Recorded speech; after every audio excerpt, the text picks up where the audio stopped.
I'm Harley, a bold and self-reliant 34-year-old woman. Let me share the wild journey of my relationship with my husband, Dominic. Dominic and I have had our ups and downs like most couples. Despite loving him deeply, there was a big problem: his mom, Charlotte. She was always critical of me. No matter what I did, she never seemed happy.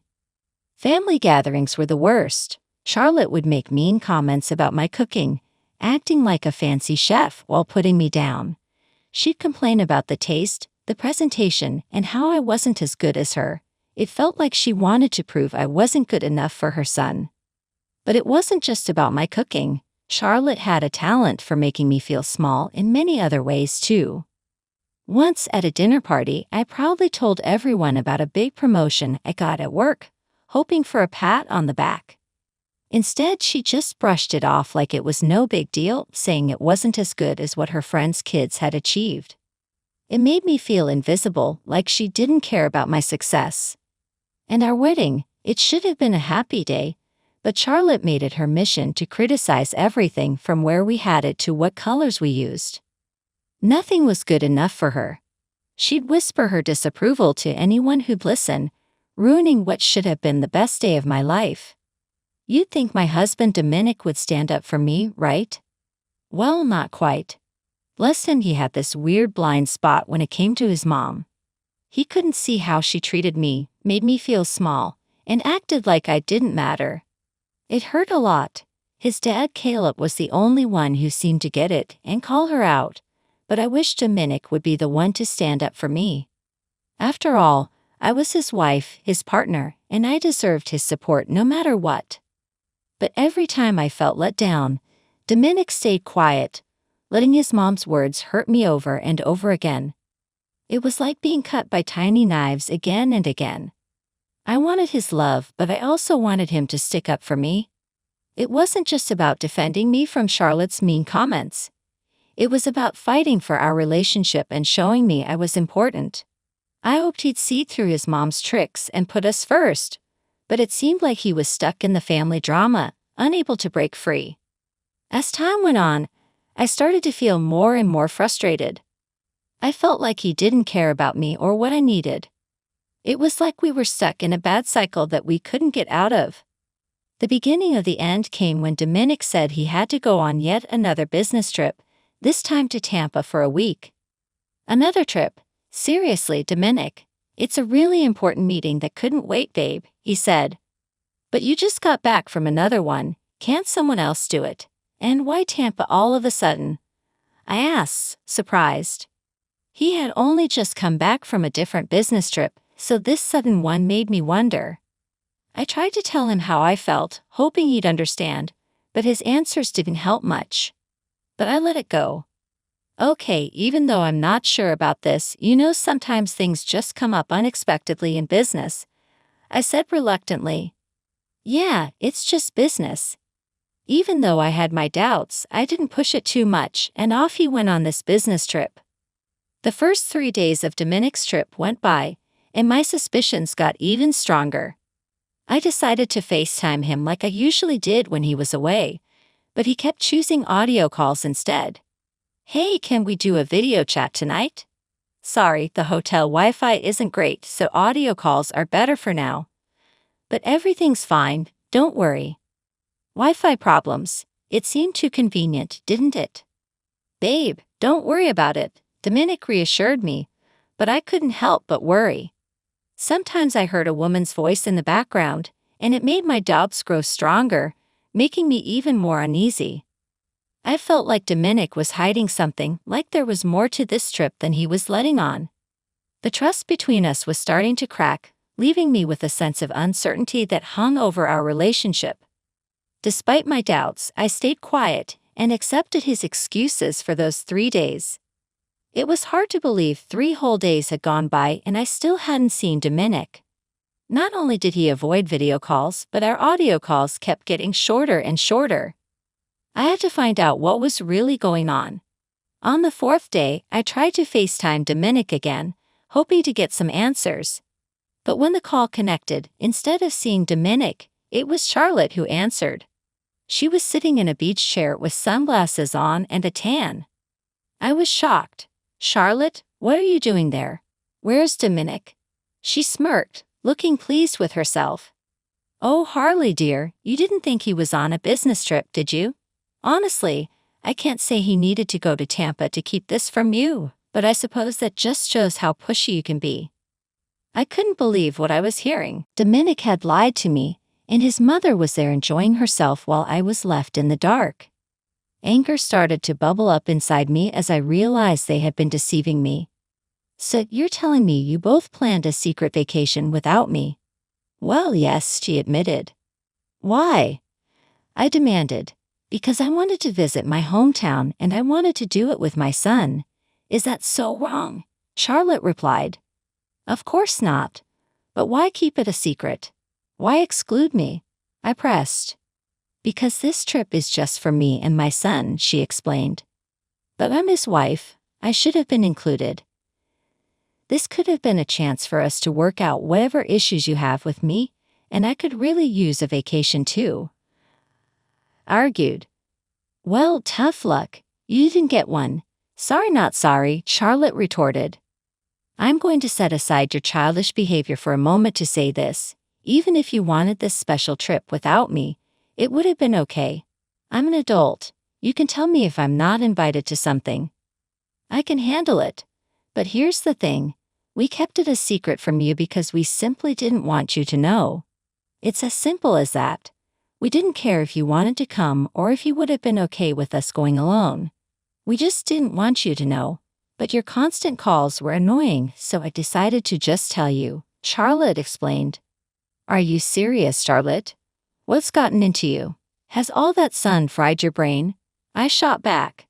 How dare you insult me like that? You're taking this too far. You're acting like such a drama queen, she retorted.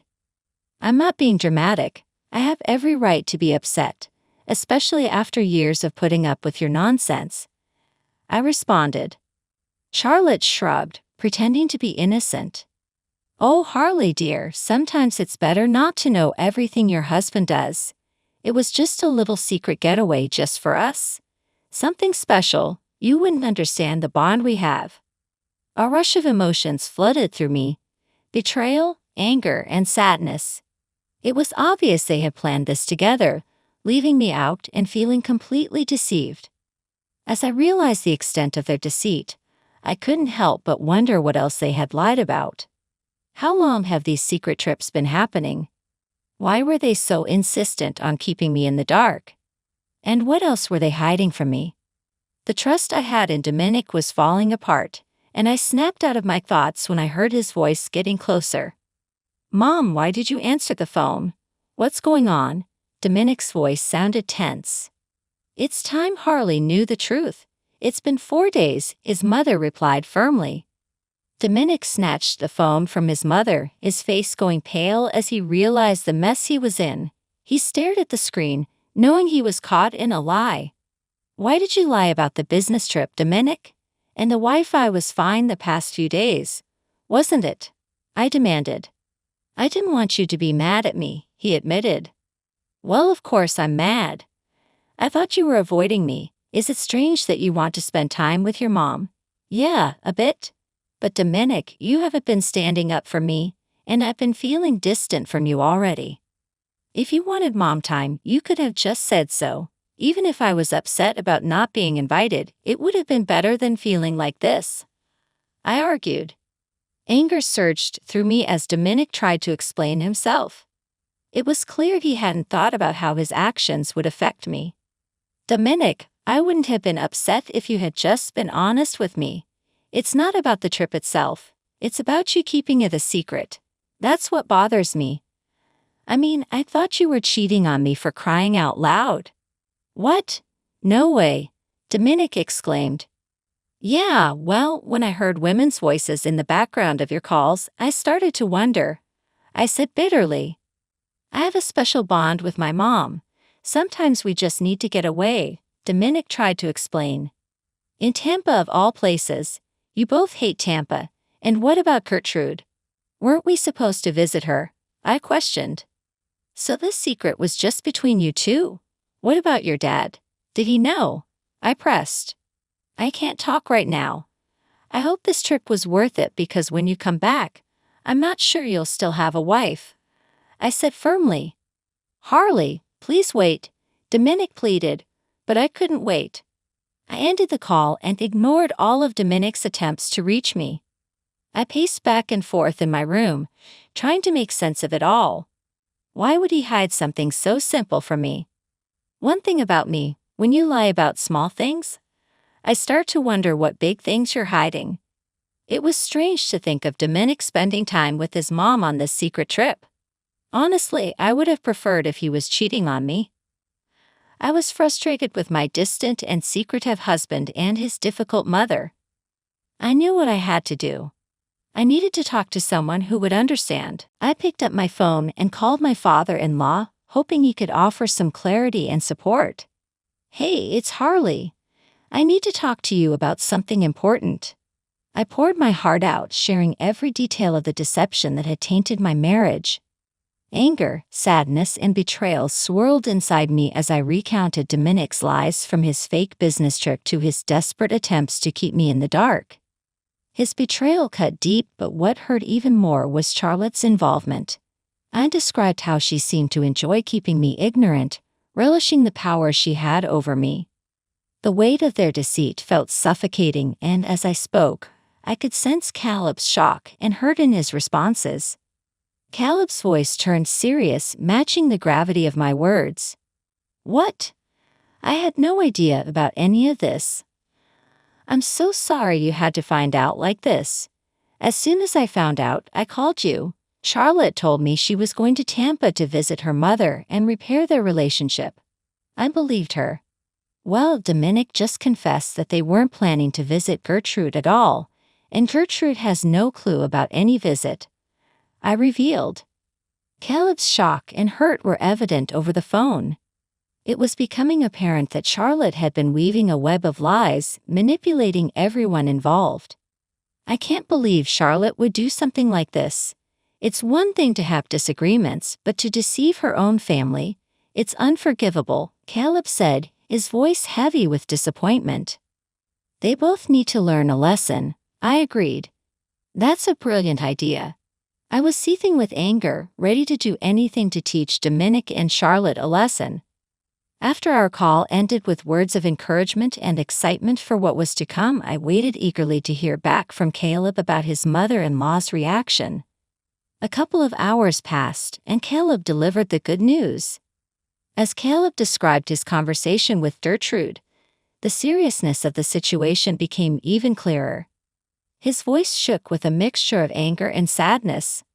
"I told her everything, Harley. She was furious, devastated even. She couldn't believe her own daughter would deceive everyone like this," Caleb explained. "She deserves to know the truth about how Charlotte has been treating us horribly for too long," I replied. "Gertrude has decided to take action, Harley. She's planning to teach Charlotte a lesson she won't forget.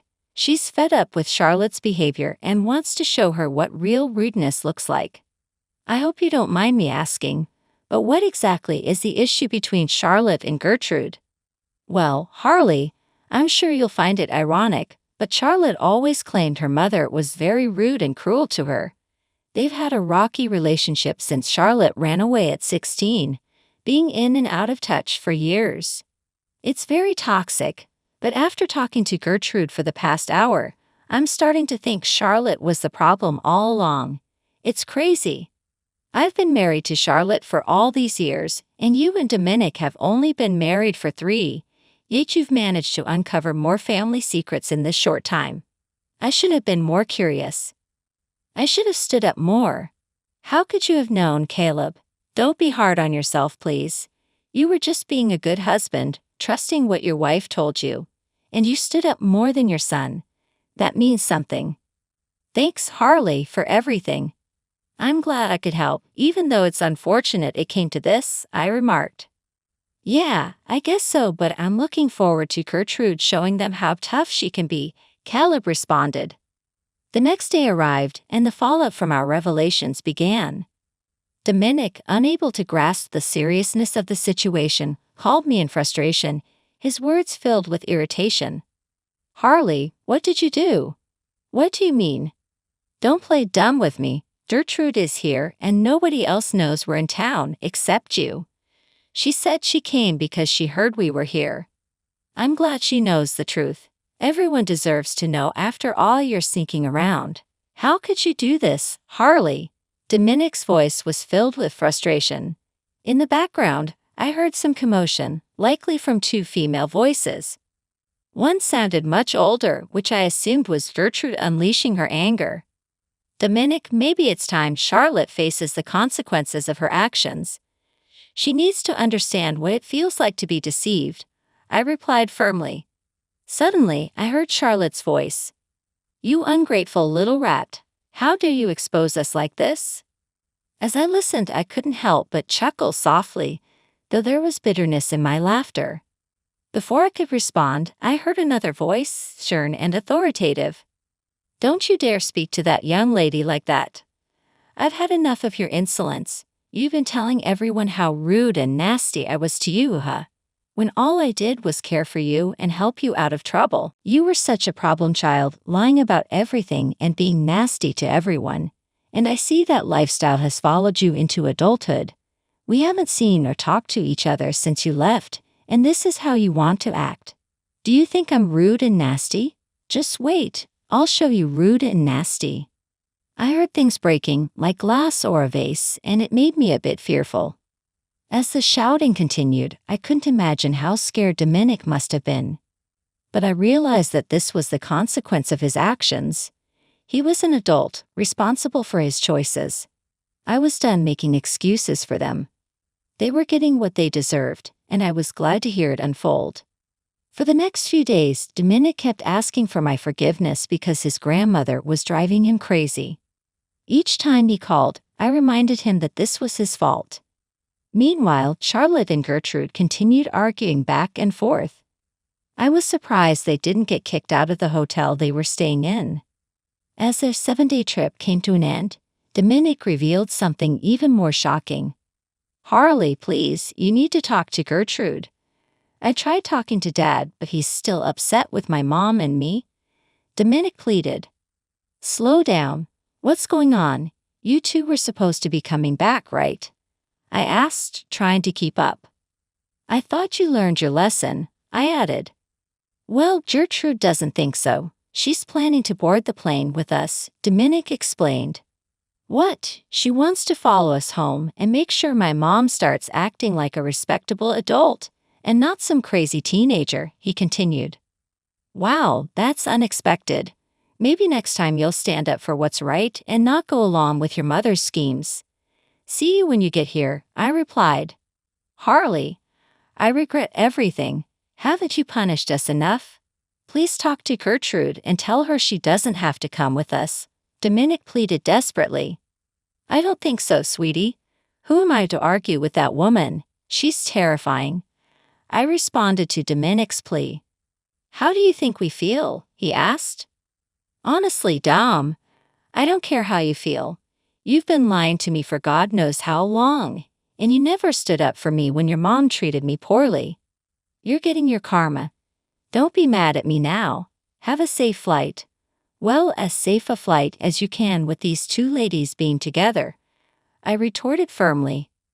As I hung up the phone, a wave of satisfaction washed over me. I had finally stood up against the toxicity that had plagued our lives for too long. Gertrude, my unexpected ally, had dished out her own brand of justice, and I felt a spark of excitement. Now I await their return, eager to hear Gertrude's stories from the flight. I'm sure she made their lives difficult. Revenge never tasted so sweet.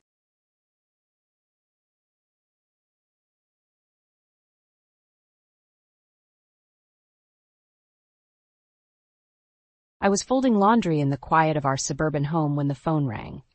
It was an ordinary Thursday, but that phone call was about to shatter the mundanity of my life. I wiped my hands on my apron as I answered. Hey, Mom, it's Lucas, came the voice of my son, who had ventured out into the world, leaving the nest for college 2 years ago. Lucas, darling, is everything okay? I asked, a smile naturally forming on my lips at the sound of his voice. There was a pause. a hesitation I wasn't used to with Lucas. "Mom, I need to ask you something. Where's Dad these days?" I frowned slightly, puzzled. "Your father? He's been really busy with work. He's staying at the company's apartment for a while. Why do you ask?" Another pause, longer this time. Lucas's voice, when it came, was laden with uncertainty. "Mom, I think Dad's company doesn't have any company apartments." My heart skipped a beat. "How do you know that?" "Well, I was at this job fair, and I overheard some people talking about Dad's company. They said there aren't any company apartments. Mom, is it possible that Dad is lying to us?" The room suddenly felt colder, the walls closing in. I struggled to maintain my composure. "Lucas, are you sure? Maybe you misunderstood." "No, Mom, I'm sure, and I think Dad is seeing someone else." The words hit me like a physical blow. "Lucas, that's a serious accusation. Are you sure you're not mistaken?" "I wish I were, Mom. I saw Dad with this woman younger, maybe in her 20s. They seemed close. Too close." My hands trembled, the phone almost slipping from my grasp. The man I had spent 20 years of my life with? Could he really betray us like this? "Mom, are you there?" Lucas's voice was laced with concern. I took a deep breath, trying to steady my voice.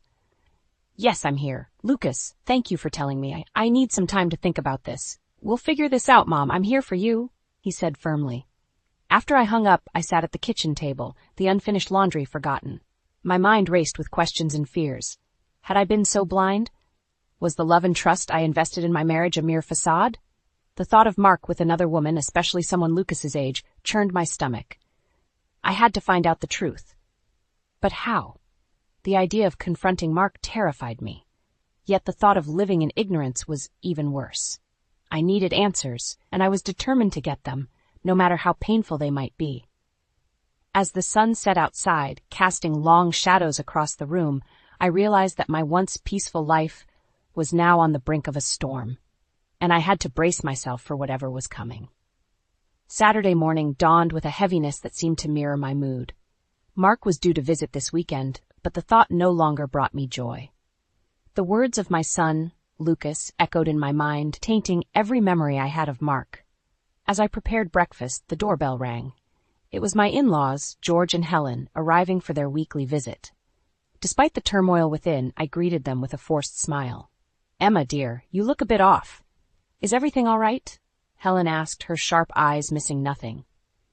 "Just a headache," I lied, unwilling to burden them with my suspicions. We sat around the breakfast table, chatting about mundane things. But my heart wasn't in it. My gaze kept drifting to Mark's empty chair, a stark reminder of the growing distance between us. When the topic turned to Mark, Helen's tone was warm. "He's been working so hard lately. You must be proud of him, getting that big project at the office." I nodded, my throat tight. "Yes, very proud." George, always the jovial one, chimed in. "Remember how he used to say he'd be a big shot one day? Looks like he was right." Their pride in their son was palpable, and it twisted the knife in my heart further. How could I shatter this image they had of Mark? The loving son, the dedicated husband. But beneath that facade lay a different truth, one that Lucas had unwittingly uncovered. As they continued to praise Mark, a part of me wanted to scream, to tell them that their perfect son was a liar, a cheat. But I couldn't, not without proof. The rest of their visit passed in a blur. I was there, but not really. My mind was elsewhere, caught in a storm of betrayal and hurt. After they left, I found myself wandering through the house, lost in thought. Our home, once a haven of love and security, now felt like a house of cards, ready to collapse at any moment. I stumbled upon a photo album, pages filled with pictures of happier times. Mark and I laughing, holding each other. Was it all just a lie? Had I been living a dream while he lived a double life? That evening, as I lay in bed, sleep eluded me. I realized that I couldn't let this go. I needed to confront Mark, to hear the truth from his lips. Whatever that truth might be, I was ready to face it. I had to be. For my own sanity. And deep down, a part of me yearned for revenge. If Mark had shattered our vows, then he didn't deserve my silence. He didn't deserve the facade of a happy family that I had helped build.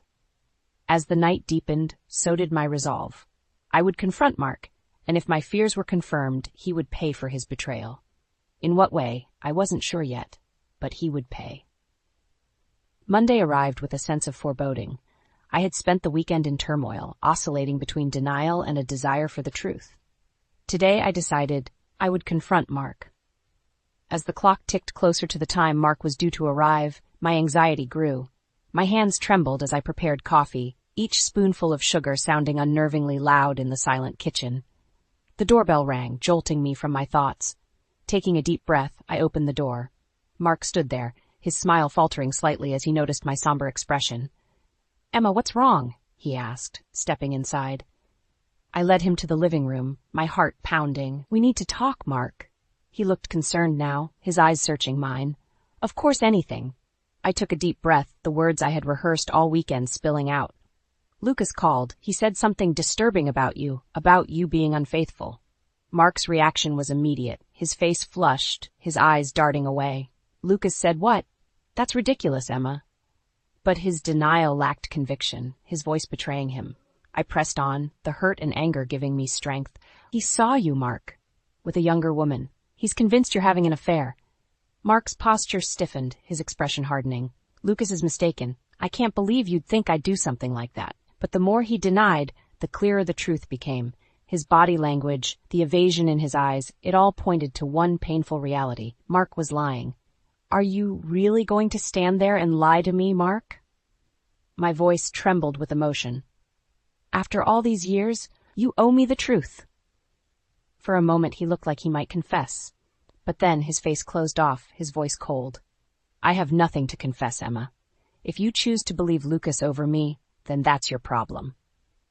His words felt like a slap in the face. The man I had loved, trusted, and supported was now a stranger, hiding behind a veil of lies and deceit. The conversation spiraled into an argument, accusations and denials flying. But no confession came. Mark maintained his innocence, even as his lies crumbled around him. Finally, exhausted and emotionally drained, I ended the confrontation. "I can't do this anymore, Mark. I don't know who you are."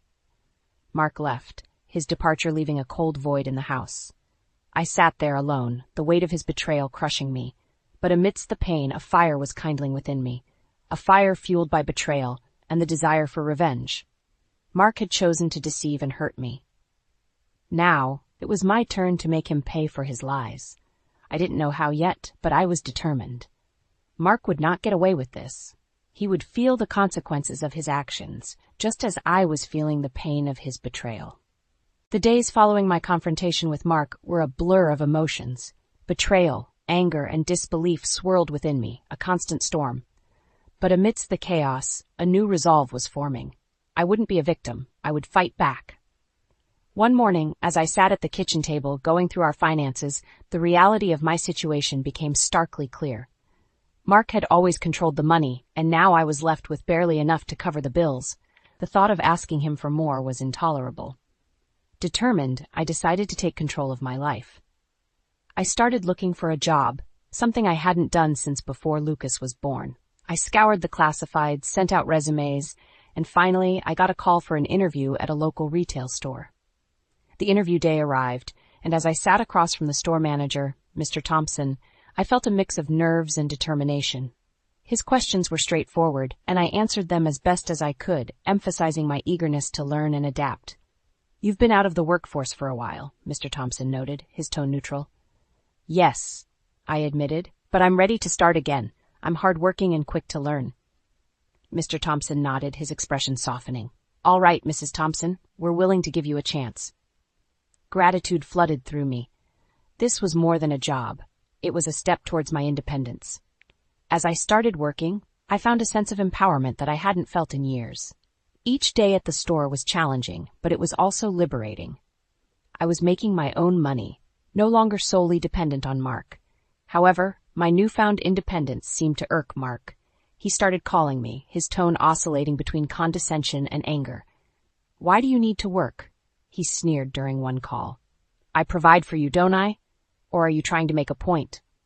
His words stung, but they also fueled my resolve. "I'm working because I want to be independent, Mark. I'm not your puppet anymore." There was a pause, and then he laughed, a cold, mocking sound. "Well, if you're so independent, maybe I should stop supporting you altogether. See how you like that." The threat was clear, but I refused to be intimidated. "Do what you must, Mark. I will survive, with or without your support." After that call, Mark cut the financial support he had been giving me. It was a blow, but not an unexpected one. I tightened my belt, budgeted rigorously, and focused on my job. As the days passed, my anger towards Mark turned into something else. A burning desire for revenge. He thought he could control me, break me. But he was wrong. I was stronger than he knew. I started to plan, to think of ways to expose him for what he was. A cheater, a liar, a manipulator. I wanted him to feel a fraction of the pain he had caused me, and I was willing to do whatever it took to make that happen. The opportunity for my revenge presented itself unexpectedly. Mark's parents, George and Helen, invited us for a family dinner, a tradition we had maintained for years. This time, however, the dinner was anything but ordinary for me. It was the stage where Mark's facade would crumble. I arrived early to help with preparations, my heart heavy yet determined. Helen noticed my subdued mood, but attributed it to stress. Little did she know the turmoil that churned within me. As we were setting the table, the doorbell rang. It was Mark, his usual confident self, unaware of the storm that was about to hit him. Following him was Lucas, my son, the bearer of the truth. Dinner commenced with light conversation, but the air was heavy with unspoken words. I glanced at Lucas, giving him a subtle nod. It was time. Lucas cleared his throat, commanding the attention of the table. "There's something I need to say, something about Dad." Mark laughed it off. "What is it, son? Another one of your pranks?" But Lucas's expression was grave.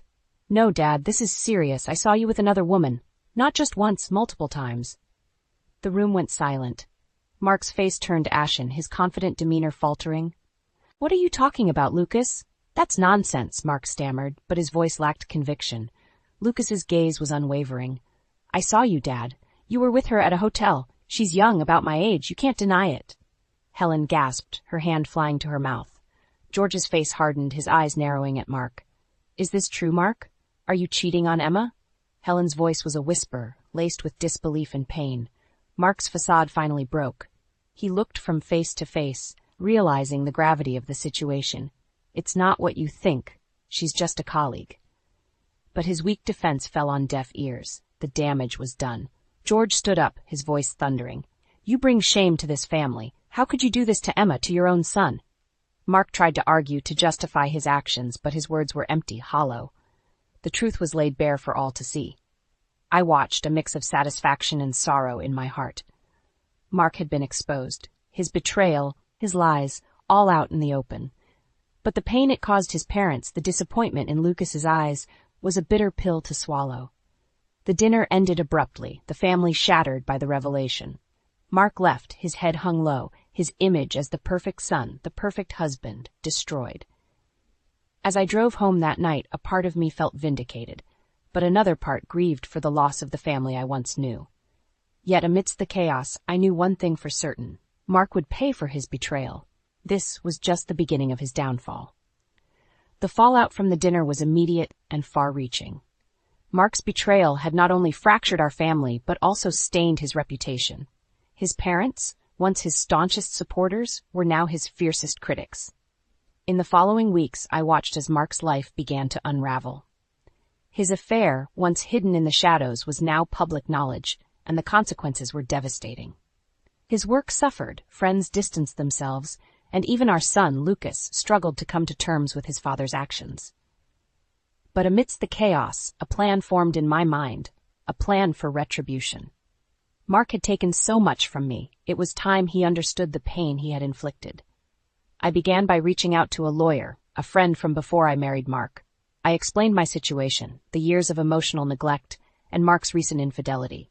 She was sympathetic and immediately offered to help. "We'll make sure you get what you deserve, Emma. It's time for Mark to face the consequences of his actions," she said with determination. Armed with legal support, I confronted Mark about a divorce.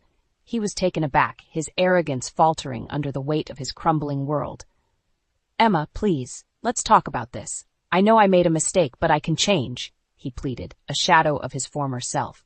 But I was resolute. "It's too late for that, Mark. You've made your choices, and now you must live with them." The divorce proceedings were messy, as Mark tried to cling to his rapidly diminishing assets. But my lawyer was relentless, and in the end, I was awarded a significant portion of our shared assets, including the house. As Mark's world crumbled, I began to rebuild mine. The divorce had granted me a substantial settlement, which I used to secure my financial independence. I continued working, finding solace and strength in my newfound autonomy. The final blow to Mark came unexpectedly. His affair with the younger woman, now his only solace, ended abruptly. She left him, unable to cope with the public scrutiny and the reality of being with a man whose life was in ruins. Mark was left alone, a shadow of the man he once was. His career, his reputation, his personal life, all had fallen apart because of his choices.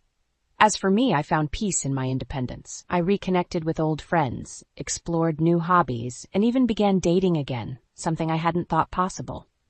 The path to healing was long and fraught with challenges, but I emerged stronger, wiser, and more resilient.